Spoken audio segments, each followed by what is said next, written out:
Halo, selamat malam. CNN Indonesia Prime News hadir untuk membahas peristiwa terkini dan isu yang sedang hangat secara lebih mendalam. Setia Novanto terpidana kasus korupsi IKTP bebas bersyarat. Lalu apakah ini jadi sinyal koruptor besar bisa dapat perlakuan istimewa? Kita akan ulas sesaat lagi. Saya Diana Valencia. Kita mulai CNN Indonesia Prime News selengkapnya. Presiden kelima Republik Indonesia Megawati Soekarnoputri absen dalam upacara peringatan kemerdekaan di Istana Merdeka pada tahun ini. Megawati lebih memilih melakukan upacara di sekolah partai PDI Perjuangan Lenteng Agung, Jakarta Selatan. Informasi selanjutnya, terpidana kasus korupsi KTP elektronik mantan Ketua DPR RI Setia Novanto menghirup udara bebas dari lapas Sukamiskin setelah mendapatkan remisi. Terpidana kasus IKTP yang juga terkenal dengan frasa "Papa minta saham", Setia Novanto bebas dari lapas Sukamiskin, Jawa Barat di hari kemerdekaan RI ke-80.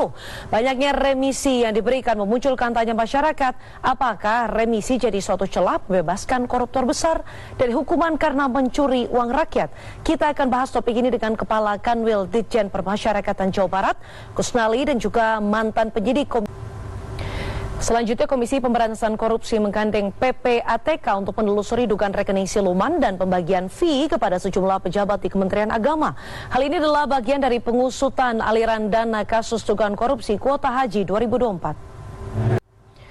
Kita ke informasi lainnya. Dalam penyampaian pidato Nota Keuangan 2025, Presiden Prabowo Subianto meminta penghentian tantim atau penghasilan bonus bagi direksi dan komisaris BUMN.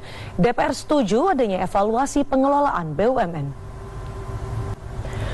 Rencana penghapusan penghasilan bonus bagi direksi dan komisaris BUMN oleh Presiden Prabowo mendapatkan tanggapan dari sejumlah pihak. Ketua Harian Partai Gerindra Sufmi Dasko Ahmad menyebut pemerintah bisa menghemat hingga 17 triliun rupiah. Sementara itu, pengamat politik Boni Hargen menyebut penghapusan tantiem bisa menjadi upaya pemberantasan korupsi. Kita ke informasi lainnya. Harga beras di Pasar Induk Beras Cipinang, Jakarta Timur masih di atas HET atau harga eceran tertinggi yang ditetapkan oleh pemerintah. Hal ini pun dikeluhkan oleh konsumen maupun para pedagang karena terjadi saat stok beras nasional diklaim tengah melimpah. Tikus saat ini masih jadi musuh para petani karena menjadi hama di lahan pertanian. Namun ada cara yang tak biasa dilakukan pemerintah Kabupaten Indramayu, Jawa Barat.